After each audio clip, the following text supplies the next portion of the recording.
Hi everyone, I am back with my another vlog. सो पयली आमी fresh been जाली आनी तळयेर गेली. थंय तळयेर वचून आमचेर उदीक बीन मारले आनी त्याच्या उपरांत आमी मागीर मनोश्रीक पांयां पडपाक भायर सरली. आनी थंय पळोवपा खातीर दोन स्पॉट्स आसा. एक आसा परशुरामगड आनी दुसरें म्हणटा तें करियम्मा. आमी थंय वचोंक ना. हेका पळयात हो कितें करूंक सोदतालो देवूच जाणा. मागीर आमी थंयसर पांयां बीन पडली आनी हें देवूळ चड पयसूय ना. देवळा कडल्यान लागींच आसा. हांगासरल्यान देवूळय दिसता. हे पळयात. मागीर आमी भायर सरली आमच्या दुसऱ्या लोकेशनार वचपाक. वाटेक आमकां जांभळां मेळ्ळी. ती खाता खाता आमी पावली आमच्या दुसऱ्या लोकेशनाचेर. हे पळयात, हें आमचें दुसरें लोकेशन. हेचो व्यू असो दिसता. आनी लोकेशनाचें नांव बादामी. एक्चुली हम्पी पयलीं गावता आनी मागीर बादामी गावता. आयकलां आसतलें तुमी हम्पी बादामी. 50 रुपयाच्या नोटीर आसता पळय तें हम्पी. आमी हम्पी वचोंक ना. आमचो लोकेशन सांगतालो तो तेणी आमकां डायरेक्ट बादामी हाडले आनी हम्पी व्हरूंक ना. आनी हम्पी वचपाक लागून आमकां परते फाटीं वयचें पडटालें. सो ताका लागून डॅडी म्हणपाक लागलो आमी नेक्स्ट टायमूच पळोवया हम्पी, आतां बादामी पळोवया. आनी इफ तुमी प्लॅन करता बादामी पळोवपाक जाल्यार तुमी सकाळ फुडें वचपाचें. तुमकां बरे भशेन सगळे स्पॉट्स पळोवपाक मेळटले. कित्याक तेंचो म्युजियम 5:00 बंद जाता, तेज्या उपरांत तेंचे 6 बाकीचे स्पॉट्स बंद जाता. सो ताका लागून आमकां तें पळोवपाक मेळोंक ना. आमी मातशी थंयसर लेट पावली आनी आमकां 2 स्पॉट्स चुकले पळोवपाक. हो तेंचो म्युजियम जो हांवें तुमकां दाखयला. हांवें तुमकां 2 स्पॉट्स सांगलेले तांकां दोनूय स्पॉट्सांक स्टेप्सां चडोन वयर वचपाक जाय. कमीत कमी एक 200 तरी स्टेप्सां आसतलीं तांकां. सो ती चडोन वयता म्हटल्यार आमकां खूबच लेट जातली आसली. सो आमकां ते अर्द्याकसोनूच पोवन हाडटले, ताका लागून आमी वचोंक ना.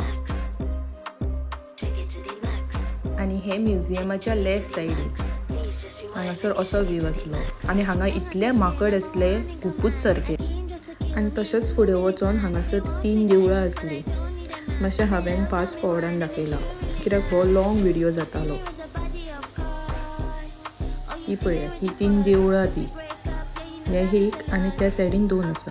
आनी तेच्याच फुडल्यान एक लेक कसो आसा व्हडलो. हो तेंचो एक स्पॉट हांवें कॅप्चर केला. हांगा आमी वचोंक ना.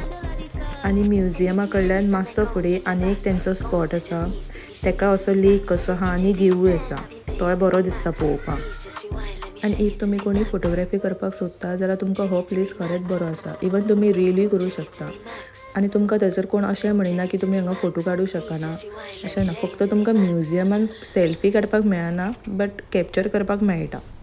सो आमी हें पळोवन मागीर भायर सरली आमच्या नेक्स्ट लोकेशनार वचपाक.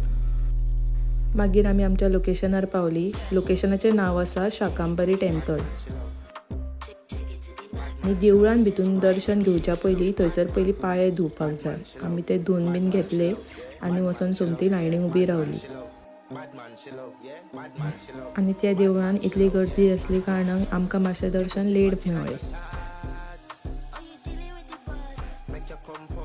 थंयसर व्हिडियो काडपाक अलावड नासलो. सो मागीर थंयसून पांयां बीन पडोन भायर सरली. आनी हो भायल्यान पार्किंग करपाक आसा पळय थंयसर व्यू. हो एक्चुअली लेकूच दिसता. मागीर आमी थंयसरल्यान भायर सरली वचपाक जेवपाक. मागीर आमकां कितें जाय तें आमी ऑर्डर बीन केलें. ऑर्डर येयली, पोट भरून बीन जेयली आनी मागीर थंयसरल्यान आमी भायर सरली आमच्या नेक्स्ट लोकेशनार वचपाक. सो आयच्या खातीर इतलेंच गायज. Thank you for watching. हांव मेळटा तुमकां नेक्स्ट व्लॉगान. Bye, good night.